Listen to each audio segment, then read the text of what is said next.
Hi, I'm Anisha. And I'm Becca. And together we're on a mission to give a voice to Thai and a platform to share its collective wisdom. We're launching a new monthly podcast series, Thai Talks, to spotlight exceptional leaders and more important topics such as impact investing and the transition to net zero, navigating the current macroeconomic and geopolitical climate, governance and ethics decisions in light of the emerging technologies, and the virtuous cycle of entrepreneurship. So subscribe to Thai Talks to hear more. So agriculture and farming are at the forefront of the impact that we're seeing around the climate emergency. Today we're joined by one of the senior executives from Olam, and Olam is one of the largest agricultural businesses in the world. Suresh is our guest today. He's been with Olam since 1996, I believe, Wow. So 28 years. And he's seen it over that time grow from roughly a $50 million business to now a $50 billion business. Billion with a B. Wow. Yeah, okay. Huge. His background himself is in finance, and he worked on taking Olam public in 2005. Incredible. And then as Olam has evolved, his roles evolved too. So since 2017, he's led the digital transformation efforts for the group. And he believes that the key for the ESG transition is digital transformation and embracing technology. So I'm excited to kind of pick his brains today about that digital transformation journey and how it relates to sustainability. Yeah. And also talent, right? Because a lot of time digital transformation is struggling to find the right talent that can handle a bit of change management and also purpose. So I'll be keen to see his views and how he is attracting talent. We can't wait to find out. Welcome, Suresh. Thank you so much for joining us today. Welcome, Thank you. Suresh. Thanks, Rebecca. Thanks, Manisha. Suresh is a senior executive with Olam. You've actually been with the agricultural business for 28 years. That's right. And you've seen it grow from 50 million to 50 billion in that time, which is a huge growth, as well as being involved in the IPO. You now lead digital transformation for the group. Yeah. And we're going to touch today on the two hats that you wear with Olam. So one with NewPro, which is the venture and incubator arm of the business, and then the other with MindSprint, which is the kind of independent technology group that's associated with Olam. So we'll dig into both of those today. Sure. But first, tell us about your association with Thai. Yeah. Thank you for having me here. I've been part of Thai as a charter member since 2022. Always been intrigued what happens within Thai, because I happen to know a lot of Thai members informally. And in my job, especially the last 5-6 years, I've been associated in building new ventures and initiating transformation agenda for a large organization.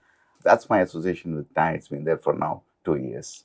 Tell us about a technology trend you're most excited about this year in terms of its potential for impact as well as its potential for return. I would say quantum computing.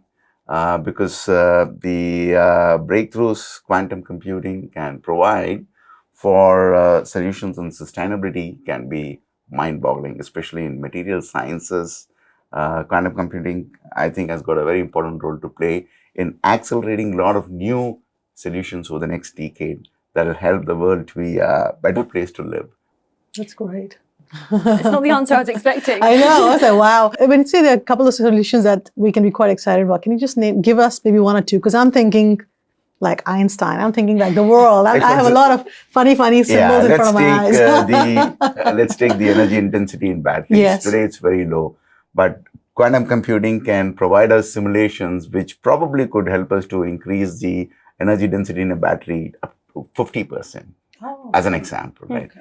A direct air capture of carbon, or in cement manufacturing, finding out different permutations for manufacturing cement. Solar cells, how you can make solar cells more effective. So quantum computing can play a role in many of these things. I think this year there's been $41 billion invested in quantum at a public investment level already. So we're seeing massive increases. So we really are, I think, just at the start of that pivotal moment. I was expecting you to say generative AI though. That's probably, that also has a very powerful impact in bringing in efficiency and productivity. But I think not many people consider quantum computing as really knocking at our doors, which will help us innovate much faster and accelerate many of the solutions, even clean hydrogen, so ammonia. So quantum computing can play a role in many things that are important for us to achieve some of our sustainability targets. So you're a self-proclaimed provocateur, agent of change. Yeah. Tell us more about the digital transformation journey that you've led at Olam. Yeah. And provocation is how I think you can unseat people who have been used to a particular way of working for many years, right? And I can share an example of how I use provocation within Olam. 2016 is when we initiated a digital transformation journey, and I was pulled in to assemble a team of 12 people representing functions, businesses, and countries, and see what Olam can do about digital transformation. Very early on, we had good clarity that technology is not just about transformation. It also is about how you can use technology to disrupt your business. I was also very clear in recognizing that we cannot invent the problem with the technology. Often, most companies do this mistake of trying to apply a fancy technology for a problem that does not exist. I call it as inventing the problem. For example, take blockchain. When blockchain came, every single service provider chasing companies and implementing blockchain for various needs. Even today, in my opinion, there is not a single use case that I have seen which takes advantage of a technology like blockchain and gives financial value for a company. They came to me and say that they can use blockchain to track agricultural commodities. But I told them that I'm not shipping diamonds. I can't afford using blockchain for onions and tomatoes and cocoa. Nobody's going to pay them. We were very clear. Put aside the technology first. Find out what problems you have in your business, noises and frictions that is being generated at various parts of your business. What assets you have developed in your business, latent assets you're not using, but because you've been in business of supply chain of agri commodities for 30 years, you would have built some latent assets and capabilities. Now you can unlock, you can exploit those assets to create new digital businesses. So we had two lenses in our digital transformation. Transformation and disruption. We defined as two buckets. And we said in transformation, it's a no-brainer. Just take simple available technology and use it in your supply chain to increase efficiency, reduce cost, or to increase your revenues. You know very clearly what is the value you can generate from those investments. But the tougher bet is the disruptor, which is like a black box type of ideas or opportunities. You're not very sure that you'll succeed. It requires an element of courage and risk for you to bet on that. It might cannibalize your current business, but if you're really up to it, if you're really truly honest to your ambition of being a disruptor, then bet on those black boxes.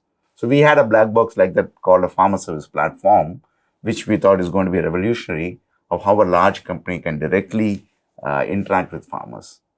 But in my journey, I had a lot of resistance within Olam because, a lot of business heads had spent 30 years, 40 years running the businesses.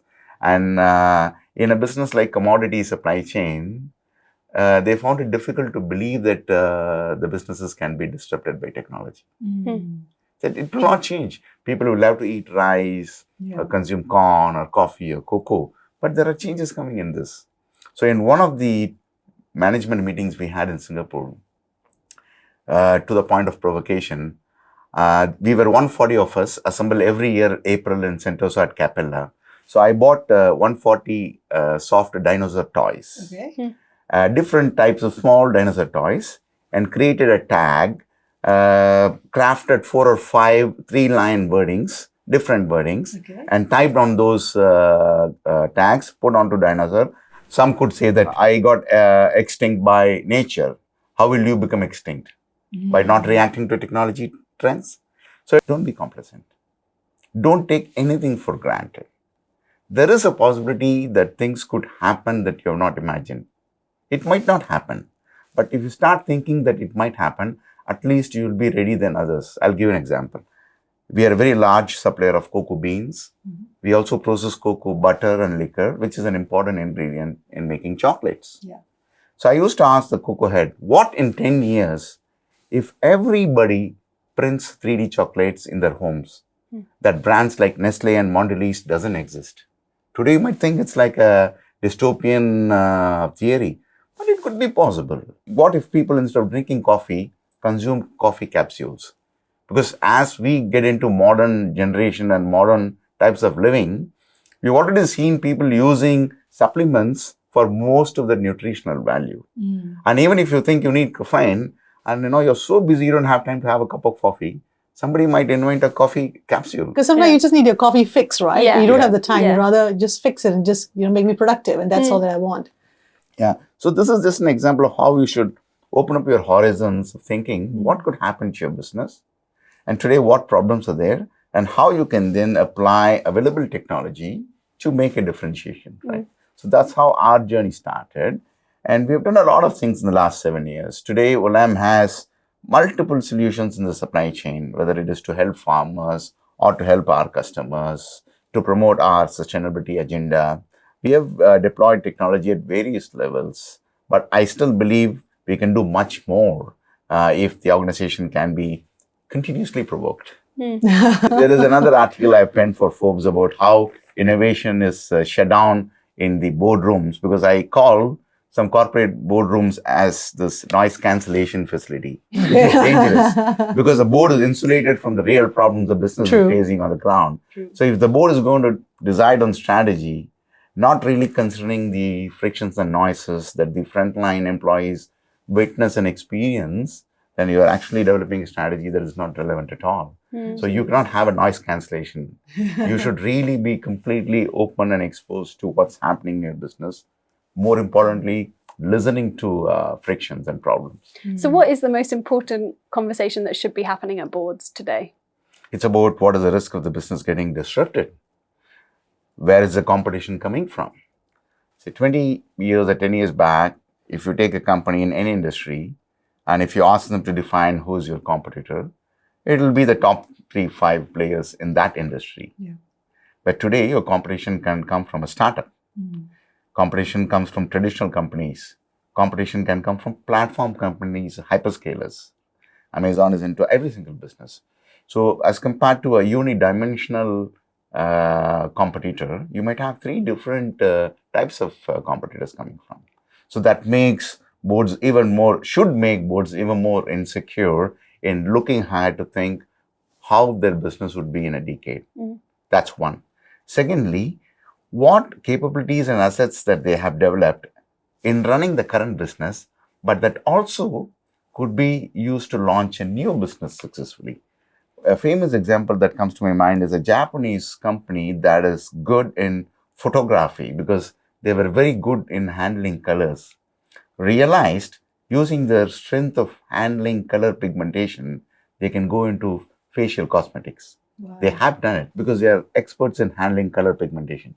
So if you search in your portfolio of what are your core competencies, your differentiators, you might probably realize that you can create a new business with those skills that might one day end up being larger than your current business. That's so true. You talked about digital transformation as being a driver there for efficiency, for more profit, business opportunities. But how does it fit into your broader sustainability goals as a group? You touched a little bit on that, but does digital transformation and sustainability, is there a link there? They go hand in hand, especially in an agricultural supply chain. When you're working, Olam is a very complex organization, presence in more than 60 countries, directly or indirectly accessing 5 to 6 million farmers, 80,000 employees as a group, and 20,000 customers. The points of interactions and the number of stakeholders are very many. Technology allows us to create solutions and platforms that allows a company like Olam to access multiple stakeholders in promoting the agenda of ESG. Let's take farmers. Now, because of technology, not just new technology, I'm talking about things that's probably there 30, 40 years back, right? To build an app and give it in the hands of a farmer, it's not a great technology, but it's a great idea in allowing a small 1-acre farmer to directly transact with a 54 billion company. So when we create platforms or apps that a farmer can directly use in Africa or Southeast Asia or in Central America, it allows a company like Olam to first bring trust and transparency into the supply chain. We make sure agents don't exploit the farmers. They're given a fair compensation for the produce they are selling to Olam. We can disintermediate the middlemen. We can provide crop advisory to farmers. We can devise training programs for farmers. We can do surveys to find out the health of farming in a particular locality. So technology allows us to promote such agenda in the ESG. Now let's go to the customer's side. Olam's customers, some of them are the large food names that you will recognize, whether it's Nestle or Mondelez, Lavazza, McDonald's, Conagra, large supermarkets like Costco, Walmart, Aldi, because we sell cocoa, coffee, spices to all these supermarkets and food companies. To them, they are present in advanced markets, manufacturing food for us to consume. They depend on companies like Olam to supply the produce. By the same count, they also depend on companies like Olam to help in their ESG agenda. So we launched a platform called At Source in 2017, which is today the most differentiated platform that Olam has for ESG goals. At Source basically guarantees to Olam's customers, whenever they buy any produce, more than 100 KPIs that we fulfill in procuring that commodity. For example, I sell coffee to Nestle or Starbucks, and if I sell under At Source platform, more than 100 KPIs we guarantee, like no child labor, no slave labor, how much of water is used in the supply chain, how much of electricity is used, what has been the safety standards when the commodity is going through processing, what efforts we take for the larger upliftment of the farming communities from where we source.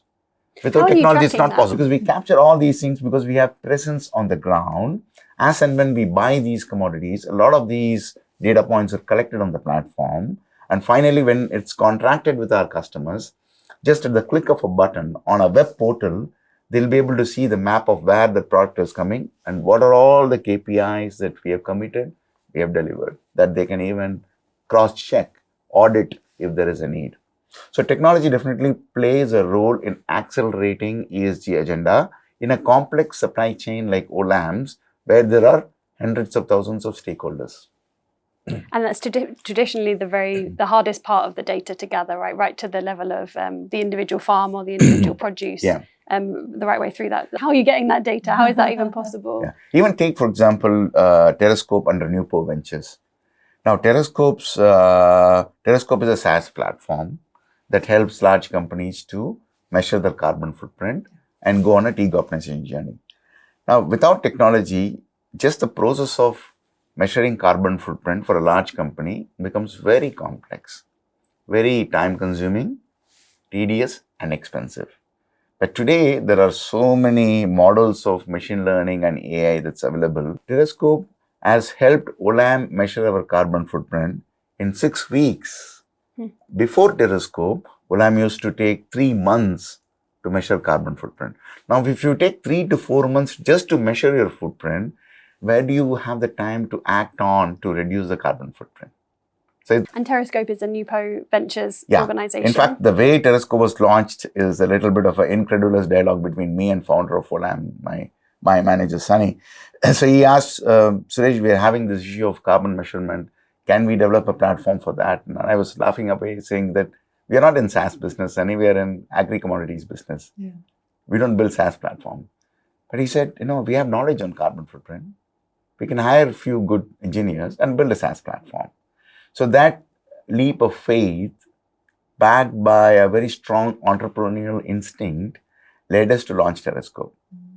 And that's also the defining DNA of Olam, where every opportunity you try and see with an entrepreneurial mindset, true to Thai members as well, how we can build a business for every opportunity. The Newpo itself was born out of Olam's digital transformation. We never had any plans to create a venture incubating group. We never had any plans. But we thought, based on the success of our digital transformation journey, what if we take some of those ideas and run it independently? Don't connect it with Olam. Take the best of the teams from around the world to run them. Have a proper governance. Don't interfere too much. Don't link it strategically to Olam's businesses, and see how it performs. So that led to launching Jiva, which is a farmer service platform. In 2020, we launched the business in Indonesia. And then Terrascope, which was launched in June 2022 as a SaaS platform for large and medium enterprises. Would you say that these are pure entrepreneurial endeavors? Or did you set out with an impact measurement framework that you wanted them to achieve? Kind of trying to pull at the kind of tension point maybe between entrepreneurial mindset versus thinking about creating impact and more of a long-term perspective. Both are important, but primarily driven by how we can create value. So, which is why we call them as profit with purpose ventures. We have to definitely create value for shareholders for these ventures, for the capital I'm getting from the shareholders. But in each of these ventures, what can we look back and say that we have delivered as a tangible, positive outcome covering any of the ESG goals? So, Jiva or Terrascope, for me personally, will not be successful 5 years or 7 years down the line if they become a unicorn. The second necessary condition for me is I would like to ask the CEO of Jiva, how many farmers have you positively impacted? How many rural supply chains have you positively impacted? I would like to ask the CEO of Telescope, how many large corporates you have helped in initiating them onto a decarbonization journey? Which is why for us, the purpose, delivering an impact is equally important, but they're all profit ventures. We need to create value. Let's talk a little bit about that idea of purpose, because you're saying now, if I'm an employee of Terrascope, the goal is not to become a unicorn. The goal isn't necessarily to make lots of money. The goal is something bigger than that. How do you align an employee's purpose with the organization? We never say that, try to help large companies. So very, very high degree of financial rigor in running the ventures because capital is scarce. So the mandate to the group is, okay, you have set up Terrascope. What is your overarching mission of Terrascope? It's okay to guide or help medium and large enterprises on the decarbonization journey so that you can look back and say that you have helped manage 100 million tons of CO2 emissions or whatever it is, right? That is the purpose. It doesn't mean that it has got any misalignment with financial objectives. We are there to generate value. And like any startup or every other business enterprise, the focus is on your revenues, your gross margins, your cash burn, everything else. Because we are competing with other businesses. Even though I have a purpose that is attractive for me to get good talent, it helps in getting good talent. Because as most of us these days are increasingly aware of ESG, most people would like to work for a company that has this purpose that they can relate to in some way. So it is easier for us to attract talent for both Jiva and Terrascope. Jiva, the pitch to any employee is, join this force which is going to impact millions of smallholder farmers who are struggling to make their ends meet. It's very appealing. And especially if I'm going to get an engineer from India, every Indian has seen a farmer struggle. So it's very easy. Similarly for Terrascope, people who are aware of climate, I can say that, you are now on a mission to help large companies and solve a complex problem of decarbonization. Financial goals are separate. They are not diluted just because you have a purpose. Now, this is at the venture level, right? I have the advantage of having a good purpose for Jiva and for Terrascope. And Olam itself, when we were one company, we had a purpose of reimagining global agriculture and food systems. Again, I can say that's a lofty purpose, very exciting, very catchy. Agriculture, reimagination, global, all are very expansive statements, right? But I also have this tech service business that you referred to, Mindsprint. It's a fiercely contested space. I'm going to compete with Infosys, TCS, Wipro, giants of 10 billion plus revenue, and then a lot of companies in 5 billion range, 4 billion, and not even half a billion today in revenues. And whatever you invent and whatever wordsmithing you do in a tech services industry, you're just helping companies in their transformation or in their business. So you can't really get a catchy purpose like I could throw at potential employees. But what's important, not only for Mindsprint, even for New Ventures, for Olam, is what's the employee value proposition? What is it you offer to your employees who are part of your organization for a tenure that's very different from the past? I'm laying an emphasis there because we cannot expect current talent to have commitments beyond 3, 5, 8 years at the maximum for a company. When I tell people that I completed 28 years, March of this year, in Olam, some people fall off their chairs. When I joined Olam, 96, West Africa, Cameroon, I spent 2 years there. Olam was a very small company, very, very small, maybe 50 million, as I said. And now it's 50 billion in revenues. So coming back to the discussion, purpose has to be combined with what you provide to employees that can make it enriching for them, rather than expecting this loyalty that employees will work with you for 5 years, 10 years, 20 years. It's not going to happen. You made some really good points around attracting talent. Given that a lot of the Singapore workforce is upskilling themselves in the ESG, sustainability, climate impact space, I have a lot of people that I've spoken to that want to make a mid-career switch.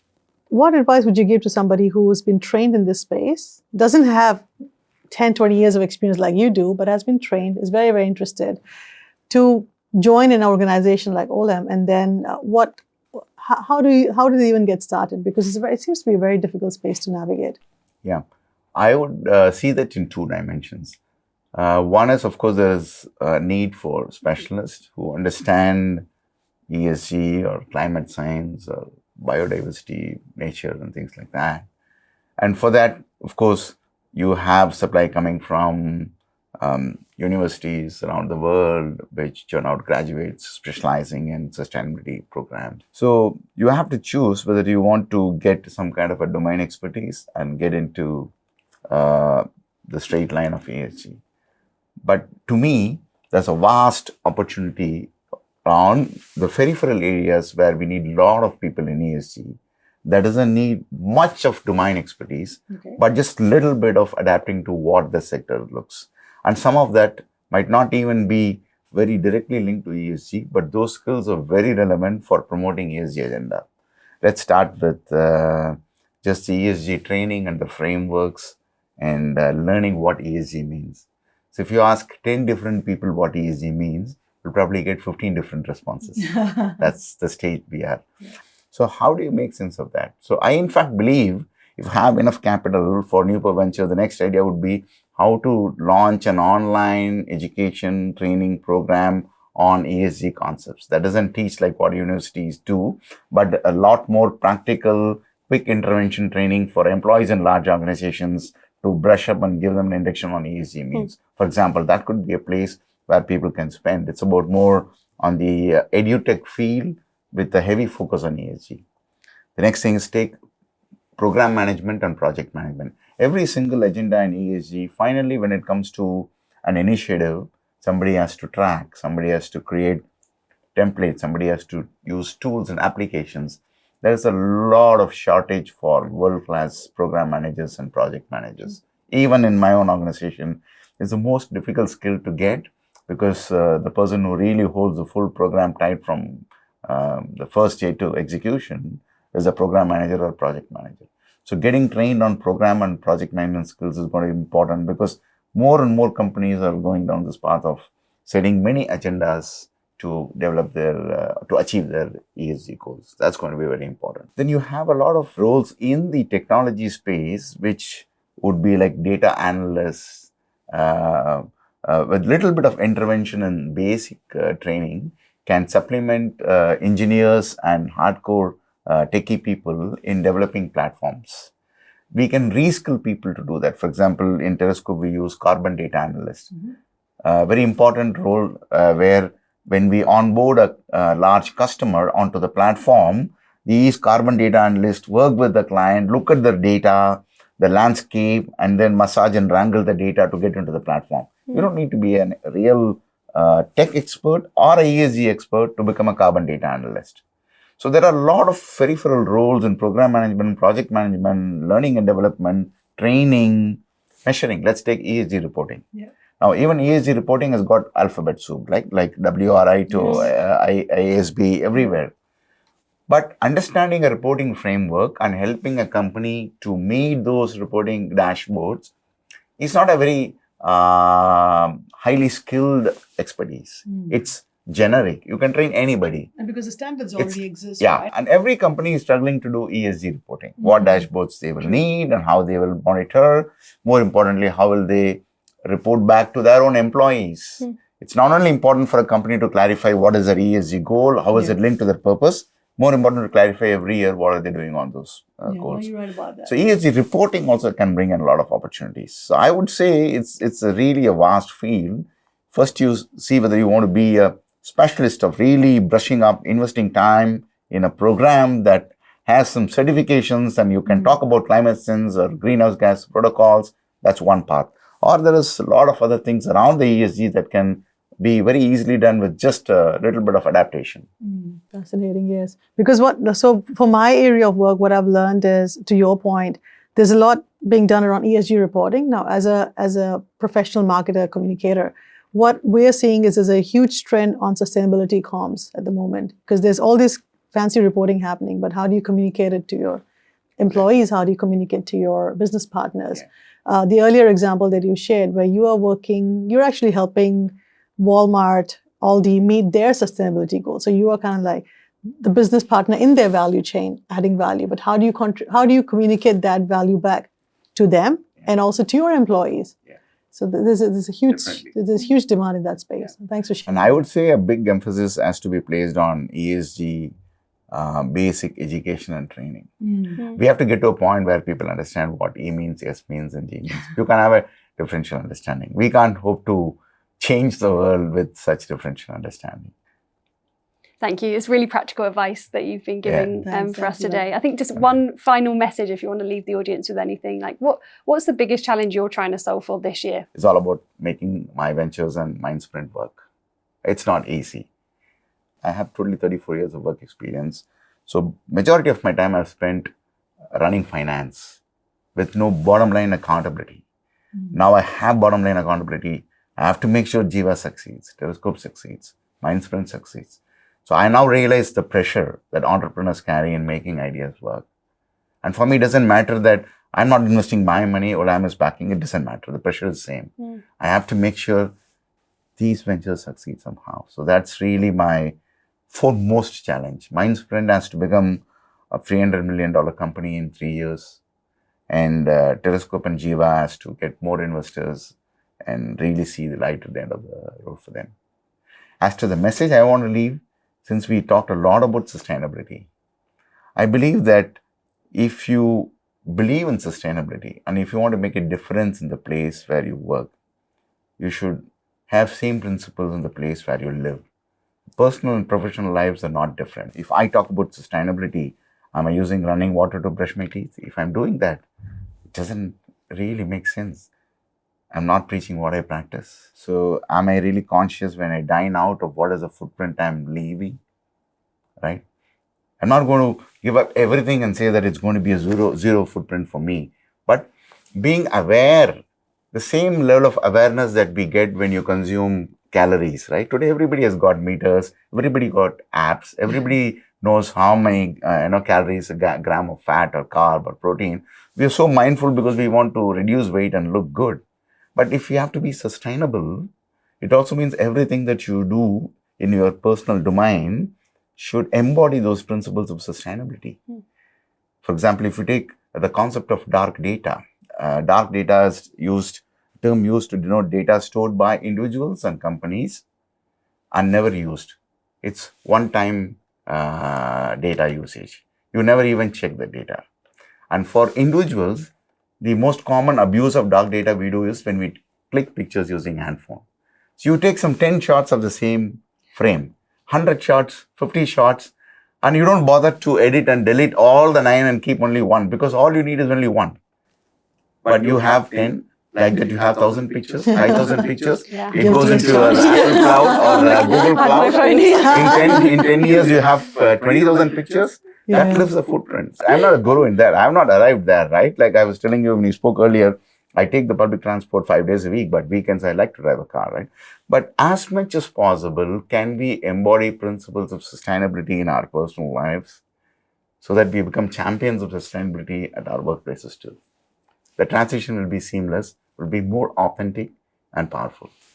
Love that message. Thank you so much, Suresh. This has been lovely speaking with you. Thank you. for spending time Thanks, with us. Manisha. Thanks, sir. Get in touch with us at Tide Talks if you've got any suggestions, recommendations, or feedback for us. Subscribe to hear more from Thai Talks on entrepreneurship, investment, and impact.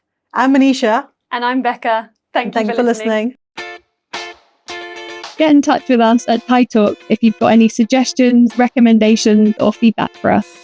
Subscribe to hear more from Thai Talks on entrepreneurship, investment, and impact. I'm Manisha. And I'm Becca. Thank you for listening.